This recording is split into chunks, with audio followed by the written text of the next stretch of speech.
M ಪ್ರವ್ರಜಂತಮನುಪೇತಮಪೇತಕೃತ್ಯಂ ದ್ವೈಪಾಯನೋ ವಿರಹಕಾತರ ಆಜುಹಾವ ಪುತ್ರಾಯಿತಿ ತನ್ಮಯತಯಾ ತರವೋಪಿ ನೇದುಃ ತಂ ಸರ್ವಭೂತಹೃದಯಂ ಮುನಿಮಾನತೋಸ್ಮಿ ಯಸ್ಯಾನುಭಾವಮಖಿಲಶ್ರುತಿಸಾರಮೇಕಮಧ್ಯಾತ್ಮದೀಪಮತಿತಿತೀರ್ಚತಾಂ ತಮೋಂಧಂ ಸಂಸಾರಿಣಾಂ ಕರುಣಯಾಃ ಪುರಾಣಗುಹ್ಯಂ ತಂ ವ್ಯಾಸಸೂನುಮುಪಯಾಮಿ ಗುರುಂ ಮುನೀನಾಂ ನಾರಾಯಣಂ ನಮಸ್ಕೃತ್ಯ ನರಂ ಚೈವ ನರೋತ್ತಮಂ ದೇವೀಂ ಸರಸ್ವತೀಂ ವ್ಯಾಸಂ ತಥೋ ಗ್ರಂಥಮುದೀರಯೇ ಮಾತರ್ಮೇ ಮಾತರಿಷ್ವನ್ನ ಪಿತರತುಲಗುರೋ ಭ್ರಾತರಿಷ್ಟಾಪ್ತಬಂಧೋ ಸ್ವಾಮಿನ್ ಸರ್ವಾಂತರಾತ್ಮನ್ ಅಜರಜರಯಿತರ್ಜನ್ಮಮೃತ್ಯಾಮಯಾನಾಂ ಗೋವಿಂದೇ ದೇಹಿ ಭಕ್ತಿಂ ಭವತಿ ಚ ಭಗವನ್ನೂರ್ಜಿತಾಂ ನಿರ್ನಿಮಿತ್ತಾಂ ನಿರ್ವ್ಯಾಜಾಂ ನಿಶ್ಚಲಾಂ ಸದ್ಗುಣಗಣಬೃಹತೀಂ ಶಾಶ್ವತೀಮಾಶು ದೇವಾ.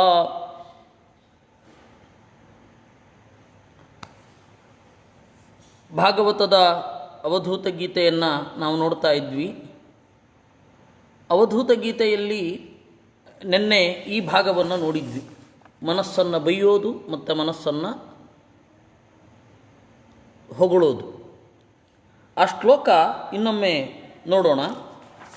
ಅದರಲ್ಲಿ ಹೀಗೆ ಇದೆ, ಭೀಮೋ ಹಿ ದೇವಃ ಅಂತ ಮನಸ್ಸನ್ನು ಹೊಗಳುತ್ತಾನೆ. ಮನೋ ವಶೇನ್ಯೇ ಹಿ ಭವಂತಿ ದೇವಾ ಮನೋ ಹಿ ನಾನ್ಯಸ್ಯ ವಶಂ ಪ್ರಯಾಂತಿ. ಮನಸ್ಸು ಬೇರೆಯವರ ವಶವಾಗುವುದಿಲ್ಲ, ಬೇರೆಯವರೆಲ್ಲ ಮನೋವಶವಾಗ್ತಾರೆ. ಭೀಮೋ ಹಿ ದೇವ ಸಹಸಸ್ಸಹೀಯಾನ್. ಭೀಮ, ದೇವ ಅಂತಂದರೆ ಭೀಮ. ಭೀಮ ಅಂದರೆ ಭಯಂಕರ, ಎಲ್ಲರನ್ನ ಮಣಿಸುವವ ಅಂತ ಅರ್ಥ. ಮನಸ್ಸು ದೇವ, ಎಲ್ಲರಿಗಿಂತ ಮಿಗಿಲಾಗಿ ಇರುವಂಥದ್ದು, ಹೊಳೆಯುವಂಥದ್ದು. ನಾತ್ಯಾವಿಶತ್ತತ್ಸಹಿ ದೇವದೇವ. ಅವನು ಪರಾಕ್ರಮಿ, ಎಲ್ಲರಿಗೂ ಮೇಲೆ ನಿಲ್ಲುವವ ಅಂತ ಮನಸ್ಸನ್ನು ಹೊಗಳುತ್ತಾ ಇದ್ದಾರೆ. ತೆಗೆದ ಬಾಯಿಗೇನೆ ಮನಸ್ಸನ್ನು ಬೈತಾರೆ. ತಂ ದುರ್ಜಯಂ ಶತ್ರುಮಸಶ್ಚ ವೇಗಮುರಂ ತದಂ ಅರುಂತುದಂ ತನ್ನ ವಿಜಿತ್ಯ ಕೇಚಿತ್ ಕುರುವಂತ್ಯ ಸದ್ವಿಗ್ರಹಮತ್ರ ಮರ್ತ್ಯೈಃ ಮಿತ್ರೈಃ ಉದಾಸೀನ ರಿಪುಂ ವಿಮೂಢಾಃ. ಆ ಮನಸ್ಸು ಇರೋದರಿಂದಾಗಿ ಶತ್ರುಗಳಿದ್ದಾರೆ, ಮನಸ್ಸು ಇರೋದರಿಂದಾಗಿ ಉದಾಸೀನರಿದ್ದಾರೆ, ಮನಸ್ಸು ಇರೋದರಿಂದಾಗಿ ಮಿತ್ರರಿದ್ದಾರೆ. ಗೆಲ್ಲಲಾಗದ ಒಬ್ಬ ದೈತ್ಯ ಅಂತ ಬೈತಾರೆ. ಇದೇನಿದು? ಮನಸ್ಸನ್ನು ಬೈತಾರೆ, ಮನಸ್ಸನ್ನು ಹೊಗಳುತ್ತಾರೆ. ಎರಡೂ ಯಾಕೆ? ಇದಕ್ಕೆ ಮಧ್ವಾಚಾರ್ಯರು ಹೇಳಿದ್ರು, ಹೌದು, ದೇಹ ಅಂತನೂ ಅಂತಾರೆ, ದುರ್ಜಯ ಶತ್ರು ಅಂತನೂ ಅಂತಾರೆ. ಅದಕ್ಕೆ ವಿವಕ್ಷೆ ಭೇದ ಇದೆ, ವಿವಕ್ಷಾ ಭೇದ ಇದೆ. ನೋಡಿ, ಆ ತಾತ್ಪರ್ಯವನ್ನು ನೋಡಿ ನೀವು. ಸಾತ್ವಿಕ ಮನೋವಿವಕ್ಷಯ ದೇವಶಬ್ದ. ಇಲ್ಲಿ ಮನಃ ಅಂತ ಹೇಳಿದಾಗ ಮನೋಭಿಮಾನಿಯಾದ ಸಾತ್ವಿಕ ಮನಸ್ಸನ್ನು ಪ್ರಚೋದನೆ ಮಾಡುವ ಸದಾಶಿವನನ್ನು ಇಟ್ಕೊಳ್ಬೇಕು. ಈಗ ಶ್ಲೋಕ ಸೊಗಸು. ಈಗ ಈ ಶ್ಲೋಕ ನೋಡೋಣ. ಅನ್ಯೇ ದೇವಾಹ, ಉಳಿದ ಎಲ್ಲ ತತ್ವಾಭಿಮಾನಿ ದೇವತೆಗಳು ಮನೋವಶೇ ಭವಂತಿ, ರುದ್ರದೇವನ ವಶವಾಗಿ ಇರ್ತಾರೆ. ಮನೋಹಿ ನಾನ್ಯಸ್ಯ ವಶಂ ಸಮೇತಿ. ಮನಸ್ಸು ಅಂತನ್ನೋದು ಅನ್ಯಸ್ಯ ವಶಂ ನ ಸಮೇತಿ, ಬೇರೆ ದೇವತೆಯ ವಶವಾಗೋದಿಲ್ಲ. ಬೇರೆ ದೇವತೆಗಳೆಲ್ಲ ಮನೋಭಿಮಾನಿಯಾದ ಸದಾಶಿವನ ವಶ. ಅಂತಹ ಸದಾಶಿವ ನನ್ನ ಮನೋಭಿಮಾನಿಯಾಗಿದ್ದಾನೆ, ಅವನು ಇಂದ್ರಿಯಗಳನ್ನು ಮೀರಿ ನಡೀತಾನೆ ಅಂತ ಸಾಧಕನಿಗೆ ಅನ್ನಿಸಿದರೆ ಮನಸ್ಸನ್ನು ಗೆದ್ದುಕೊಳ್ಳೋದರಲ್ಲಿ ಲಾಗತ್ತೆ. ಇದು ಮನಸ್ಸನ್ನು ದೇವ ಅಂತ ಯಾಕೆ ಹೇಳಿದ್ದು ವೇದವ್ಯಾಸರು ಅಥವಾ ಕೃಷ್ಣ ಅನ್ನೋದು ಗೊತ್ತು. ಇನ್ನು ತಂ ದುರ್ಜಯಂ ಶತ್ರುಮಸಹ್ಯ ವೇಗಂ ಅರುಂತುದಂ ಅಂತ ಮನಸ್ಸು ಸಾಧಕನ ದೊಡ್ಡ ಶತ್ರು. ಆ ಶತ್ರುವನ್ನು ಮೀರಿ ಹೋಗಬೇಕು ಅಂತಂದರು. ಸರಿ, ಆ ಶತ್ರು ಅಂದರೆ ಯಾಕೆ ಶತ್ರು ಅಂತ ಯಾಕೆ ಕರೀತಾರೆ? ಗೀತೆಯಲ್ಲಿ ಹೇಳಿದ್ರಲ್ಲ, ಕಾಲನೇಮಿ ಕೆಟ್ಟ ಕಾಮಕ್ಕೆ ಅಭಿಮಾನಿ.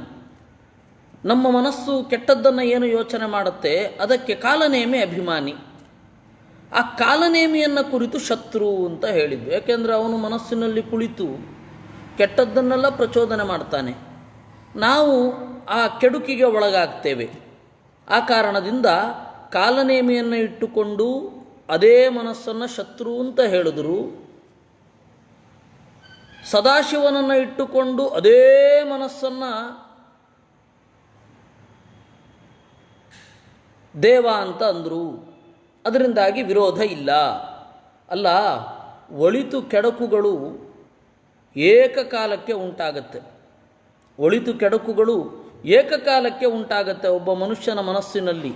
ನಮಗೆ ಇರುವ ಸಮಸ್ಯೆ ಏನು ಅಂತಂದರೆ, ಮನಸ್ಸು ಅವಾಗ ದೇವನೋ ಶತ್ರುವೋ ಅಂತಂದರೆ ಅದಕ್ಕೆ ಮಧ್ವಾಚಾರ್ಯರು ಒಂದು ಶಾಸ್ತ್ರದ ಉಲ್ಲೇಖವನ್ನು ಕೊಟ್ಟರು. ಏಕಸ್ಥಾನಾಧಿಪತ್ಯೇತು ಭಿನ್ನಾನಾಮಪಿ ಯುಜ್ಯತೆ.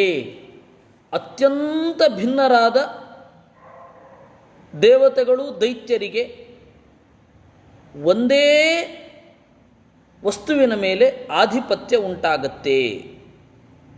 ಅಭೇದೇನ ಪರಾಮರ್ಶಃ ಸಾದೃಶ್ಯೇ ಚಾಪಿ ವಸ್ತುನೋ.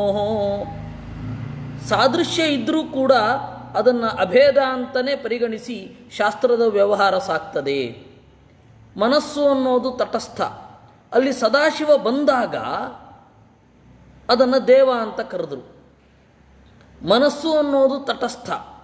ಕಾಲನೇಮಿ ಬಂದಾಗ ಅದನ್ನು ಶತ್ರು ಅಂತ ಕರೆದರು. ಮನಸ್ಸು ಒಂದೇ. ಮನಸ್ಸು ಒಂದೇ. ಒಂದೇ ಮನಸ್ಸು ಬೇರೆ ಬೇರೆ ಸ್ಥಾನದಲ್ಲಿ ಬೇರೆ ಬೇರೆ ದೈತ್ಯರಿಂದ ಆಕ್ರಾಂತವಾಗಿ ಬೇರೆ ಬೇರೆ ರೀತಿಯ ಫಲವನ್ನು ಕೊಡುತ್ತೆ. ಆ ಹಿನ್ನೆಲೆಯಲ್ಲಿ ನಾವು ಈ ರೀತಿ ಅರ್ಥ ಮಾಡಿಕೊಳ್ಬೇಕು. ಆಚಾರ್ಯರು ಹೇಳಿದ್ರು ವಿರೋಧ ಇಲ್ಲ. ಯಾಕೆ ಅಂದರೆ ಸಾದೃಶ್ಯ ಇದ್ದ ಮೇಲೆ ಅಭೇದ ವ್ಯವಹಾರ ಇದೆ.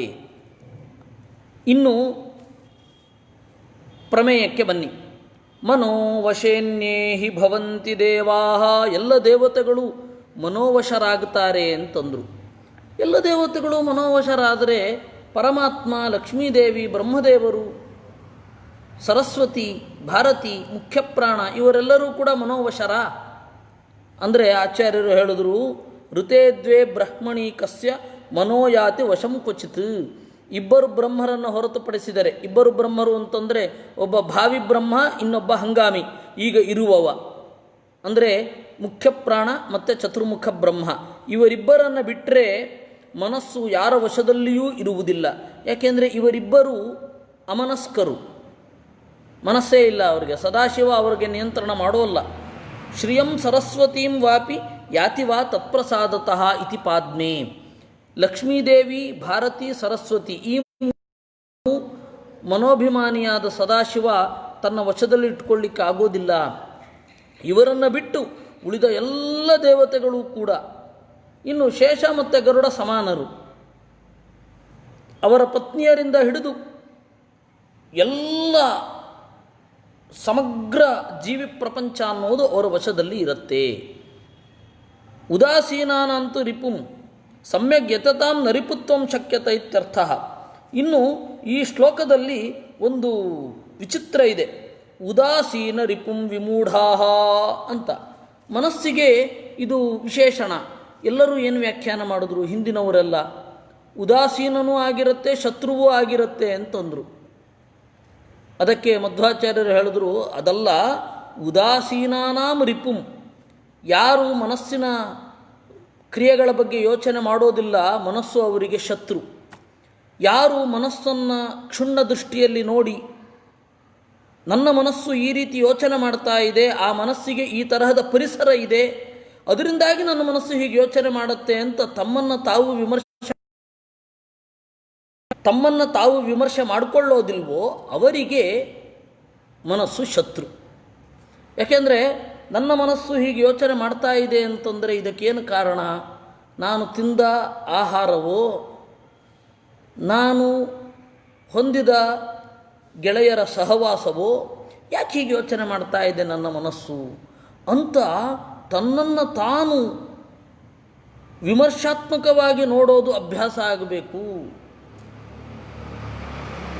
ನಾವೇನು ಮಾಡ್ತೀವಿ ಈಗ? ಮನಸ್ಸು ಏನೋ ಹೇಳಿಕೊಡುತ್ತೆ, ಕೂಡಲೇ ಅದನ್ನು ಬ್ಲೈಂಡಾಗಿ ನಂಬಿಬಿಡ್ತೇವೆ. ನಮ್ಮ ಮನಸ್ಸಿನ ಮೇಲೇ ಪ್ರಶ್ನೆ ಮಾಡಿಕೊಳ್ಬೇಕು. ಆಗ ಒಂದು ಪ್ರಮೇಯ ಸ್ಫುಟವಾಗಿ ತೋರುತ್ತೆ. ನಮ್ಮ ಮನಸ್ಸಿನ ದೋಷಗಳು ನಮಗೆ ಗೊತ್ತಾಗಲಿಕ್ಕೆ ಆವಾಗ ಶುರು ಆಗುತ್ತೆ. ಅದಕ್ಕೆ ವೇದವ್ಯಾಸರು ಹೇಳಿದರು, ಅಥವಾ ಶ್ರೀಕೃಷ್ಣ ಹೇಳಿದ ಉದಾಸೀನ ರಿಪುಂ ಅಂತ. ಉದಾಸೀನಾನಾಂ, ತಮ್ಮ ಮನಸ್ಸಿನ ಬೆಳವಣಿಗೆ, ತಮ್ಮ ಮನಸ್ಸಿನ ನಡೆ, ತಮ್ಮ ಮನಸ್ಸಿನ ದಾರಿಯ ಬಗ್ಗೆ ಯಾರು ಉದಾಸೀನರಾಗಿರ್ತಾರೆ ಅವರಿಗೆ ಶತ್ರು ಆಗತ್ತೆ ಮನಸ್ಸು. ಯಾರು ತಮ್ಮ ಮನಸ್ಸನ್ನು ಎಚ್ಚರಿಕೆಯಿಂದ ಪರಿಶೀಲನೆ ಮಾಡ್ತಾರೆ ಅವರಿಗೆ ಮಿತ್ರ ಆಗತ್ತೆ. ಇದನ್ನು ಆಚಾರ್ಯರು ನಿರೂಪಣೆ ಮಾಡಿದರು. ಮನೋವಿಜ್ಞಾನದ ಅತ್ಯಂತ ಅದ್ಭುತವಾದ ಒಂದು ಚಿಂತನೆ ಆಚಾರ್ಯರಿಂದ ಬಂತು. ದೇಹಂ ಮನೋಮಾತ್ರಮಿದಂ ಗೃಹೀತ್ವಾ ಮಮಾಹಮಿತಿ ಅಂಧಧಿಯೋ ಮನುಷ್ಯಾ ಯೇಷೋಹಮನ್ಯೋಯಮಿತಿ ಭ್ರಮೇಣ ದುರಂತಪಾರೇ ತಮಸಿ ಭ್ರಮಂತಿ. ಇದೊಂದು ಶ್ಲೋಕ. ದೇಹಂ ಮನೋಮಾತ್ರಂ ಇದಂ ಗೃಹೀತ್ವ. ಈ ಮೇಲ್ನೋಟಕ್ಕೆ ಏನರ್ಥ ಆಗತ್ತೆ ಅಂತಂದರೆ, ಮನಸ್ಸೇ ಆಗಿರುವ ಈ ದೇಹವನ್ನು ತೆಗೆದುಕೊಂಡು ನಾನು ನನ್ನದು ಎಂದು ಕುರುಡಾದ ಬುದ್ಧಿಯ ಮನುಷ್ಯರು ಇವನು ನಾನು ಇವನಲ್ಲ ಅಂತನ್ನುವ ಭ್ರಮೆಯಿಂದ ದುರಂತಪಾರೆ, ತೀರವೇ ಇಲ್ಲದ ಅಜ್ಞಾನದಲ್ಲಿ ಭ್ರಮಂತಿ, ತಿರುಗುತ್ತಾ ಇರ್ತಾರೆ. ಇದು ಮೇಲ್ನೋಟದ ಅರ್ಥ. ನಮಗೆ ಇಲ್ಲಿ ಅರ್ಥ ಆಗದೇ ಇರೋದು ಮನೋಮಾತ್ರಂ ದೇಹಂ ಅಂದರೆ ಏನು. ಅದಕ್ಕೆ ಮಧ್ವಾಚಾರ್ಯರು ಹೇಳಿದರು, ಅಭಿಮಾನ ಮಾತ್ರೇಣ ಜೀವಸ್ಯ ದೇಹೇನ ಸಂಬಂಧ ಇತಿ ಮನೋಮಾತ್ರಂ. ಜೀವನಿಗೂ ದೇಹಕ್ಕೂ ಏನು ಸಂಬಂಧ? ಮನಸ್ಸು ಮಾತ್ರ ಸಂಬಂಧ. ಯಾಕೆಂದರೆ ಪರಮಾಣು ಪ್ರದೇಶೇಪಿ ಅನಂತಹ ಜೀವರಾಶಯ ಅಂತ ಶಾಸ್ತ್ರಗಳು ಹೇಳ್ತವೆ. ಒಂದು ಪರಮಾಣು ಪ್ರದೇಶದಲ್ಲಿಯೂ ಅನಂತ ಜೀವರಾಶಿಗಳಿರ್ತಾರೆ ಅಂತ. ಆ ಎಲ್ಲ ಜೀವರಾಶಿಗಳಿಗೆ ಇದು ನಾನು ಅಂತನ್ನುವ ಅಭಿಮಾನ ದೇಹದ ಮೇಲೆ ಬರೋಲ್ಲ. ಯಾವುದೋ ಒಬ್ಬನಿಗೆ ಮಾತ್ರ ಬರಲಿಕ್ಕೆ ಸಾಧ್ಯ. ಯಾಕೆ?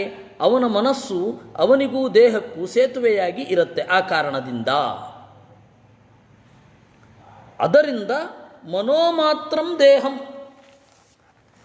ಅಭಿಮಾನವೇ ಯಾರ ದೇಹಕ್ಕೆ ಕಾರಣವೋ ಅವರು ಮನೋಮಾತ್ರಂ ದೇಹಂ ಅಂದರು.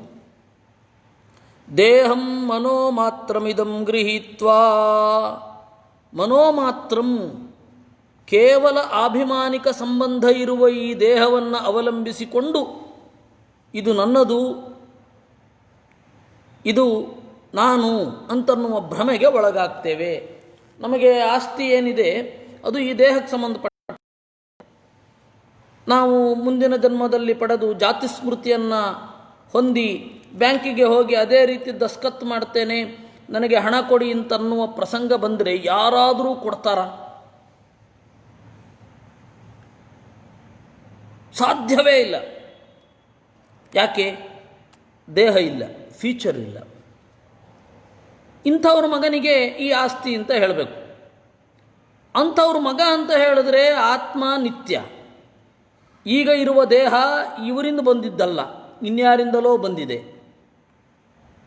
ಇದೆಲ್ಲ ಯಾವ ರೀತಿ?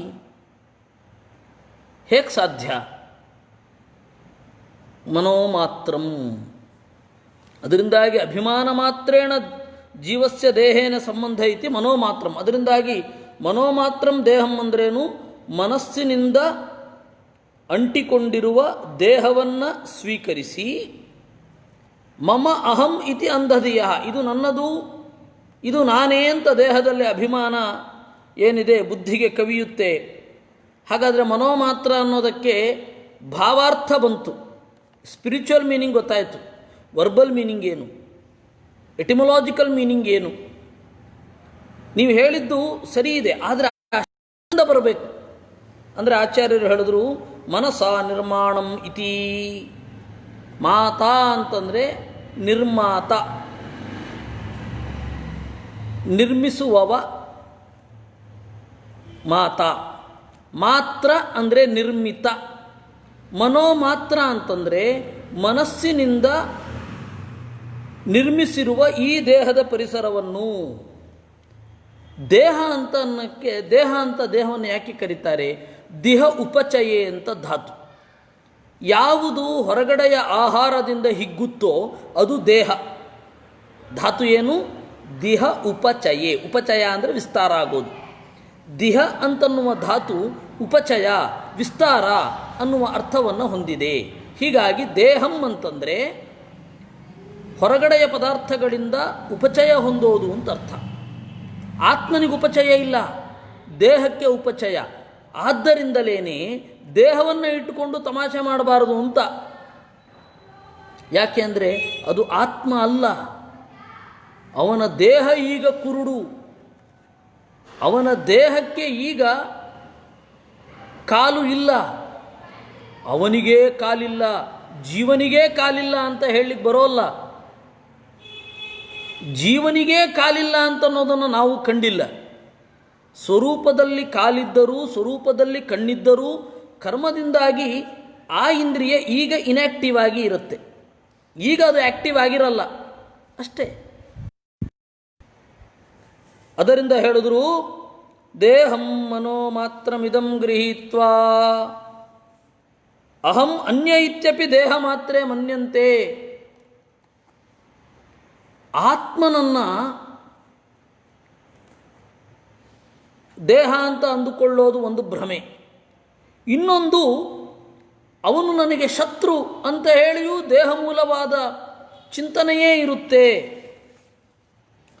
ಅದನ್ನು ಆಚಾರ್ಯರು ಹೇಳಿದರು, ದೇಹ ಮಾತ್ರಂ ತ್ವಮಾತ್ಮಾನಂ ಯಪ್ಪರಂ ಚಾಭಿಪಶ್ಯತಿ ಅಂಧೇ ತಮಸಿ ಮಗ್ನಸ್ಯ ನೋತ್ತಾರಸ್ತಸ್ಯ ಕುತ್ರಚಿತ್ ಅಂತ ಇದೆ. ಯಾರು ದೇಹವನ್ನೇ ನಾನು ಅಂತ ಅಂದುಕೊಂಡಿರ್ತಾನೆ ಅದು ಮೊದಲನೇ ಸ್ಟೆಪ್ಪಿನ ಭ್ರಮೆ. ಭ್ರಮೆಯ ಎರಡನೇ ಸ್ಟೆಪ್ ಏನು ಗೊತ್ತಾ? ದೇವರು ಕೂಡ ನಾನೇ ಅಂತ ಅಂದುಕೊಳ್ಳೋದು. ಹೀಗಾಗಿ ಶಾಸ್ತ್ರದಲ್ಲಿ ನಾನೇ ದೇಹ ಅಂತನ್ನುವ ಭ್ರಮೆಯನ್ನು ಅಷ್ಟು ಉಗ್ರವಾಗಿ ಟಾರ್ಗೆಟ್ ಮಾಡ್ತಾರೆ. ಆ ರೀತಿ ಚಿಂತನೆ ಮಾಡಬೇಡಿ, ನಾನೇ ದೇಹ ಅಂತ ಚಿಂತನೆ ಮಾಡಬೇಡಿ. ನಾನೇ ದೇಹ ಅಂತ ಚಿಂತನೆ ಮಾಡೋದರಿಂದಾಗಿ ಬೇಕಾದಷ್ಟು ಕೆಡುಕುಗಳು. ಯಾವ ಕೆಡುಕು? ಸಾಮಾಜಿಕವಾದ ಅನಿಷ್ಟಗಳು ಎಲ್ಲವೂ ಕೂಡ ದೇಹವನ್ನು ನಾನು ಅಂತ ಭ್ರಮಿಸಿದ್ರಿಂದಲೇ. ಅದೆಲ್ಲ ನಿಮಗೆ ಗೊತ್ತೇ ಇದೆ. ದೇಹವನ್ನು ನಾನು ಅಂತ ಭ್ರಮಿಸಿಯೇ ಭ್ರಷ್ಟಾಚಾರಕ್ಕೆ ತೊಡಗೋದು, ದೇಹವನ್ನು ನಾನು ಅಂತ ಭ್ರಮಿಸಿಯೇ ಏನು ಅನ್ಯಾಯಗಳನ್ನು ಮಾಡೋದು. ಈ ದೇಹ ಇರೋ ತನಕ ಅಷ್ಟೇ. ಆಮೇಲೆ ಇಲ್ಲಿ ಹೇಗೋ ಹಣದ ಬಲದಿಂದ ತಪ್ಪಿಸಿಕೊಂಡು ಬಿಟ್ಟರೆ ಮುಂದೆ ಯಾವತ್ತೂ ಶಿಕ್ಷೆ ಇಲ್ಲ ಅಂತನ್ನುವ ಅವಸ್ಥೆಗೆ ಬರೋದು ಯಾವಾಗ? ದೇಹವೇ ನಾನು ಅಂತ ಅಂದುಕೊಂಡಾಗ. ದೇಹ ಹೋದ್ಮೇಲೆ ಯಾರಿದ್ದಾರೆ? ಇಲ್ಲಿ ತಪ್ಪಿಸಿಕೊಂಡ್ರೆ ಮುಗೀತು. ಅದಕ್ಕಾಗಿ ತಮಗೂ ತಾವು ದ್ರೋಹ ಮಾಡಿಕೊಳ್ತಾರೆ. ಅದರಿಂದ ದೇಹವನ್ನು ನಾನು ಅಂತ ಭ್ರಮಿಸಿಕೊಂಡ್ರೆ ಆಗುವ ಸಾಮಾಜಿಕವಾದ ಕೆಡುಕುಗಳು, ಭ್ರಷ್ಟಾಚಾರ ಹೆಚ್ಚೋದು, ಎಲ್ಲವನ್ನು ತಪ್ಪುಗಳನ್ನು ಮುಚ್ಚಿಡೋದು ಇತ್ಯಾದಿಗಳೆಲ್ಲ ಮೊದಲನೆಯ ಕೆಡುಕು. ಇನ್ನು ಎರಡನೆಯ ಕೆಡುಕು ಇದೆ. ಯಾವುದದು? ಇನ್ನೂ ಆಚೆ ಇರೋವಂಥದ್ದು. ಆ ಆಚೆ ಇರೋದು ಯಾವುದು ಅಂತಂದರೆ ಪರಂಚ ಅಭಿಪಶ್ಯತಿ. ದೇವರು ಹೀಗೆ ಈ ನಾನೇ ದೇವರು ಅಂತ ಅಂದುಕೊಳ್ಳೋದು, ನನಗೆ ಈಗ ಯಾವ ರೀತಿ ದೇಹದ ಕಷ್ಟ ಕೋಟಲೆಗಳು ಇವೆ ಅದೇ ರೀತಿ ದೇವರಿಗಿದೆ ಅಂತ ಅಂದುಕೊಳ್ಳೋದು. ಅದರಿಂದಾಗಿ ಈ ತರಹದ ದೊಡ್ಡ ಭ್ರಮೆಯ ಮೊದಲ ಮೆಟ್ಟಿಲು ದೇಹವೇ ನಾನು ಅಂತ ಅಂದುಕೊಳ್ಳೋದು. ಆ ಹಿನ್ನೆಲೆಯಲ್ಲಿ ಎಲ್ಲ ಕೆಡುಕಿನ ಮೂಲ ಯಾವುದು ಅಂತಂದರೆ ದೇಹವೇ ನಾನು ಅನ್ನುವ ಭ್ರಮೆ. ಅದಕ್ಕೆ ಕೃಷ್ಣ ಎತ್ತುಕೊಳ್ತಾನೆ ಗೀತೆಯಲ್ಲಿ ಅದನ್ನು ಖಂಡನೆ ಮಾಡಿದ್ದು, ಬೇರೆ ಅಲ್ಲ. ಮತ್ತು ಎಲ್ಲ ತತ್ವಶಾಸ್ತ್ರಕ್ಕೂ ಮೂಲ ಅದು. ಇದು ಇಲ್ಲದೇ ಇರೋದರಿಂದಲೇ ಪಾಶ್ಚಾತ್ಯ ತತ್ವಶಾಸ್ತ್ರಜ್ಞರಿಗೆ ದಾರಿ ಸಿಗಲಿಲ್ಲ. ಪೌರಸ್ತ್ಯ ತತ್ವಶಾಸ್ತ್ರಜ್ಞರಿಗೆ ಪಾಶ್ಚಿಮಾತ್ಯ ಅಂತ ಪ್ರಯೋಗ ತಪ್ಪು. ಇನ್ನು ಕೆಲವರು ಪೌರ್ವಾತ್ಯ ಅಂತಾರೆ. ಪೌರ್ವಾತ್ಯ ಅನ್ನೋ ಪ್ರಯೋಗನೂ ತಪ್ಪು. ಪಾಶ್ಚಿಮಾತ್ಯ ಅಂತ ಪ್ರಯೋಗ ಮಾಡಿದರೆ ಅವರಿಗೆ ಸಂಸ್ಕೃತದಲ್ಲಿ ಆಳ ಇಲ್ಲ ಅಂತ ಅರ್ಥ. ಅದಕ್ಕೆ ಪಾಶ್ಚಾತ್ಯ ಅನ್ಬೇಕು. ಇನ್ನು ಪೌರಸ್ತ್ಯ ಅಂತ ಅನ್ಬೇಕು. ಪೌರ್ವಾತ್ಯ ಅಂತ ಪ್ರಯೋಗ ತಪ್ಪು. ಇರಲಿ, ವ್ಯಾಕರಣದ ವಿಚಾರ ಅಂತ ಹೇಳಿದ್ದು. ಪೌರಸ್ತ್ಯ ತತ್ವಶಾಸ್ತ್ರಜ್ಞರು ಮೊದಲು ಶುರು ಮಾಡಿದ್ದೇ ಹಾಗೆ. ಏನಂತ? ದೇಹ ಬೇರೆ ಆತ್ಮ ಬೇರೆ ಅಂತ ಅಂದುಕೋ ಅಂತ. ಅದಕ್ಕೆ ಆಚಾರ್ಯರು ಯಾಕೆ ಇಷ್ಟು ಹೇಳ್ತಾರೆ ದೇಹ ಮತ್ತು ಆತ್ಮದ ಭೇದದ ಬಗ್ಗೆ ಅನ್ನೋದನ್ನು ಇಲ್ಲಿ ಕಾರಣ ಸರಿಯಾಗಿ ಸಿಗೋದಿಲ್ಲಿ. ಅದರಿಂದ ಮನಸ್ಸು ಕಾರಣ ಸುಖ ದುಃಖಕ್ಕೆ. ಆ ಮನಸ್ಸು ಕೂಡ ನಮ್ಮ ನಿಯಂತ್ರಣದಲ್ಲಿ ಇರಬೇಕು. ಮನಸ್ಸನ್ನು ನಿಯಂತ್ರಣ ಮಾಡುವವರು ಯಾರು? ಹಾಗಾದರೆ ಸುಖ ದುಃಖಗಳಿಗೆ ಕಾರಣ ನಮ್ಮ ಮನಸ್ಸು, ಎದುರುಗಡೆ ಇರುವವರಲ್ಲ. ಹೇಗಲ್ಲ ಅನ್ನೋದನ್ನು ಮುಂದಿನ ಶ್ಲೋಕಗಳಿಂದ ಉಪಪಾದನೆ ಮಾಡ್ತಾರೆ. ಜನೋಸ್ಯ ಹೇತು ಸುಖ ದುಃಖಯೋಶ್ಚೇತ್ ಕಿಮಾತ್ಮನಶ್ಚಾತ್ರ ಹಿ ಭೌಮಯೋಸ್ತತ್ ಜಿಹ್ವಾಂ ಕ್ವಚಿತ್ ಸಂದಶತಿ ಸ್ವದದ್ಭಿಃ ತದ್ವೇದನಾಯಾಂ ಕತಮಾಯ ಕುಪ್ಯೇತ್.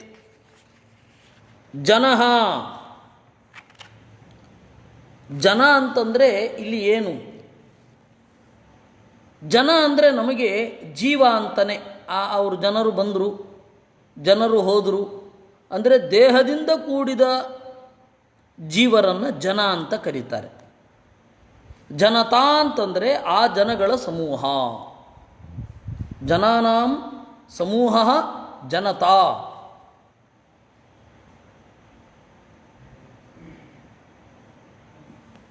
ಜನಾನಾಂ ಸಮೂಹ ಜನತಾ. ಜನರ ಸಮೂಹ ಏನಿದೆ ಅದನ್ನು ಜನತಾ ಅಂತ ಕರೀತಾರೆ. ನಮಗೆ ಇಲ್ಲಿ ಇರುವ ಪ್ರಶ್ನೆ, ಜನ ಅನ್ನೋ ಶಬ್ದದಿಂದ ಯಾವುದನ್ನು ತೆಗೆದುಕೊಳ್ಬೇಕು? ಅದಕ್ಕೆ ಮಧ್ವಾಚಾರ್ಯರು ಅಷ್ಟು ಮಾತ್ರ ತಾತ್ಪರ್ಯ ಬರೆದರು. ಜನ ಶಬ್ದ ಸ್ವತೋ ಜೀವೇ ಕ್ವಚಿದ್ದೇಹೇ ಚ ವರ್ತತೆ ಇತಿ ಪ್ರಯೋಗೇ ಅಂದರು. ಜನ ಅನ್ನುವ ಶಬ್ದ ಜೀವ ಅನ್ನುವ ಅರ್ಥದಲ್ಲಿಯೂ ಇದೆ. ಜನ ಅನ್ನುವ ಶಬ್ದ ದೇಹ ಅನ್ನುವ ಅರ್ಥದಲ್ಲಿಯೂ ಇದೆ. ಅಸ್ಯ ಈ ಜೀವನ ಸುಖ ದುಃಖಯೋ ಸುಖ ದುಃಖಗಳಿಗೆ ಜನಃ ಹೇತು ಚೇತ್ ದೇಹ ಕಾರಣ ಅಂತ ಆದರೆ ಕಿಮಾತ್ಮನಶ್ಚಾತ್ರ ಆತ್ಮನಿಗೇನು ಆತ್ಮನಿಗೆ ಯಾಕೆ ದುಃಖ ಬರಬೇಕು? ಯಾಕೆಂದರೆ ಈ ಆತ್ಮ ದೇಹ ಅಲ್ಲ. ಭೌಮಯೋಸ್ತತ್ ಎರಡು ಪೀಡಕವಾದ ಭಾವಗಳಿಗೆ. ಪೀಡಕವಾದದ್ದು ಬೆಂಕಿ, ನೀರು, ಇವುಗಳು. ಪೀಡ್ಯವಾದದ್ದು ಮನಸ್ಸು. ಇವೆರಡಕ್ಕೆ ಕಾಟ ಬರ್ತಾ ಇದ್ದರೆ ಇವನು ಯಾಕೆ ತನ್ನದು ಅಂತ ಅಂದುಕೋಬೇಕು ಅಂತ.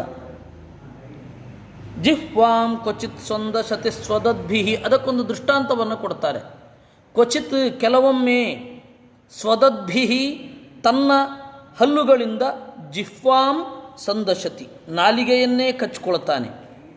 ತದ್ವೇದನಾಯಾಮ್ ಆ ವೇದನೆಯಲ್ಲಿ, ಕತಮಾಯ ಕುಪ್ಯೇತ್ ಯಾರಿಗಾಗಿ ಸಿಟ್ಟು ಮಾಡಿಕೊಳ್ಳಬೇಕು. ಅದರಿಂದಾಗಿ ಕಾರಣ ಅಂತಂದರೆ ಪೂರ್ತಿ ಅವರಲ್ಲ. ದುಃಖಸ್ಯ ಹೇತು ಯದಿ ದೇವತಾಸ್ತು ಕಿಮಾತ್ಮನಸ್ತತ್ರ ವಿಕಾರಯೋಸ್ತತ್ ಯದಂಗಮಂಗೇನ ವಿಹನ್ಯತೆ ಕ್ವಚಿತ್ ಕ್ರುಧ್ಯೇತ ಕಸ್ಮೈ ಪುರುಷಸ್ವದೇಹೇ. ಹಾಗಾದರೆ ಪಾಪವೂ ಬರಬಾರದು, ಯಾಕೆ? ಪಾಪ ಅಂತಂದ್ರೇನು? ಬೇರೆಯವರ ದುಃಖಕ್ಕೆ ಕಾರಣ ಆಗೋದು ಪಾಪ. ಅದರಿಂದಾಗಿ ಆ ಪಾಪ ಯಾವುದೇ ಕಾರಣಕ್ಕೂ ಇವನಿಗೆ ಬರಬಾರ್ದು. ಒಬ್ರಿಗೊಬ್ರಿಗೆ ಸಂಬಂಧವೇ ಇಲ್ವಲ್ಲ ಅಂದರೆ ಅಭಿಮಾನ ಇರೋದರಿಂದಾಗಿ ನಾನು ಮಾಡ್ತಾ ಇದ್ದೇನೆ ಅಂತನ್ನುವ ಭ್ರಮೆ ಇದೆ. ನಾನು ಮಾಡ್ತಾ ಇದ್ದೇನೆ ಎನ್ನುವ ಭ್ರಮೆ ಇರುವಾಗ ಕಾನೂನು, ಧರ್ಮಶಾಸ್ತ್ರ ಎಲ್ಲ ಅನ್ವಯಿಸುತ್ತೆ. ಇಲ್ಲ ಅಂದರೆ ಅನ್ವಯಿಸ್ತಾ ಇರಲಿಲ್ಲ. ಧರ್ಮಶಾಸ್ತ್ರ ಈ ತಪ್ಪಿಗೆ ಈ ಶಿಕ್ಷೆ ಅಂತ ಹೇಳಬಹುದು, ಹೀಗೆ ಮಾಡಬೇಕು ಅಂತ ಹೇಳುತ್ತೆ, ಸಂಸ್ಕಾರಗಳನ್ನು ಹೇಳುತ್ತೆ. ಸಂಸ್ಕಾರ ಯಾರಿಗೆ? ದೇಹಾಭಿಮಾನ ಇರುವವರಿಗೆ, ಯೋನಿಯಿಂದ ಹುಟ್ಟಿದವರಿಗೆ. ಕೆಲವೊಮ್ಮೆ ಯೋನಿಯಿಂದ ಹೊರಗಡೆ ಹುಟ್ಟಿದ ದ್ರೋಣಾಚಾರ್ಯರಿಗೆ ನಿಷೇಕ ಆಗಿಲ್ಲ, ಆ ಸಂಸ್ಕಾರ ಅಲ್ಲಿಂದ ಶುರು ಆಗಬೇಕು, ಅದಾಗಿಲ್ಲ. ಜಾತಕರ್ಮ ಆಗಿಲ್ಲ, ನಾಭಿಕೃಂತನ ಆಗಿಲ್ಲ ಅಂದರೆ ಆಗಿಲ್ಲ, ಬೇಕಿಲ್ಲ. ಧರ್ಮಶಾಸ್ತ್ರ ಯಾವಾಗ ಅನ್ವಯಿಸುತ್ತೆ ಅಂತಂದರೆ ಎಲ್ಲ ಧರ್ಮಶಾಸ್ತ್ರಗಳು ಕೂಡ ದೇಹಾಭಿಮಾನ ಇದ್ದಾಗ ಅನ್ವಯಿಸುತ್ತೆ. ದೇಹಾಭಿಮಾನವನ್ನು ಮೀರಿದಾಗ ಅದು ಅನ್ವಯಿಸಲ್ಲ. ಇದು ವೇದಾಂತಕ್ಕೂ ಧರ್ಮಶಾಸ್ತ್ರಕ್ಕೂ ಇರುವಂತಹ ದೊಡ್ಡ ಡಿಫರೆನ್ಸ್. ಆ ಕಾರಣದಿಂದ ಹೇಳಿದ್ರು, ಅಭಿಮಾನ ಇದ್ದರೆ ಪಾಪ ಉಂಟು, ಅಭಿಮಾನ ಇದ್ದರೆ ಭೌತಿಕ ಪುಣ್ಯ ಉಂಟು, ಅನಿಷ್ಟ ಪುಣ್ಯ. ಅಭಿಮಾನವನ್ನು ತೊರೆದಾಗ ಇಷ್ಟ ಪುಣ್ಯ ಅನ್ನೋದು ಸಿಗುತ್ತೆ. ಈ ಒಂದು ಸೂಕ್ಷ್ಮವನ್ನು ನಂತರದ ಧರ್ಮಶಾಸ್ತ್ರಕಾರರು ಅರ್ಥ ಮಾಡಿಕೊಳ್ಳಿಲ್ಲ. ಅವರು ಆಚಾರ್ಯರ ನಂತರದ ಆಚಾರ್ಯ ಮತಾನುಯಾಯಿಗಳಲ್ಲದ ಧರ್ಮಶಾಸ್ತ್ರಕಾರರು ಈ ಸೂಕ್ಷ್ಮವನ್ನು ಅರ್ಥ ಮಾಡಿಕೊಳ್ಳಿಲ್ಲ. ಅದರಿಂದ ದುಃಖಸ್ಯ ಹೇತು ಯದಿ ದೇವತಾಸ್ತು ಕಿಮಾತ್ಮನಸ್ತತ್ರ ವಿಕಾರಯೋಸ್ತತ್ ಯದಂಗಮಂಗೇನ ವಿಹನ್ಯತೆ ಕ್ವಚಿತ್ ಕ್ರುಧ್ಯೇತ ಕಸ್ಮೈ ಪುರುಷಸ್ವದೇಹೇ. ದುಃಖಕ್ಕೆ ಕಾರಣ ದೇವತೆ ಅಂತ ಹೇಳೋದಾ? ಆ ದೇವರು ನಮಗೆ ಸಿಟ್ಟು ಮಾಡಿಕೊಂಡ್ರು, ನಾವು ಕುಲದೇವರಿಗೆ ಹೋಗಿಲ್ಲ, ಅದರಿಂದಾಗಿ ಕುಲದೇವರಿಗೆ ಸಿಟ್ಟು ಬಂತು, ಆ ಸಿಟ್ಟಿನಿಂದಾಗಿ ನಮಗೆ ಈ ಅನ್ಯಾಯಗಳೆಲ್ಲ ಆಗ್ತಾ ಇದೆ.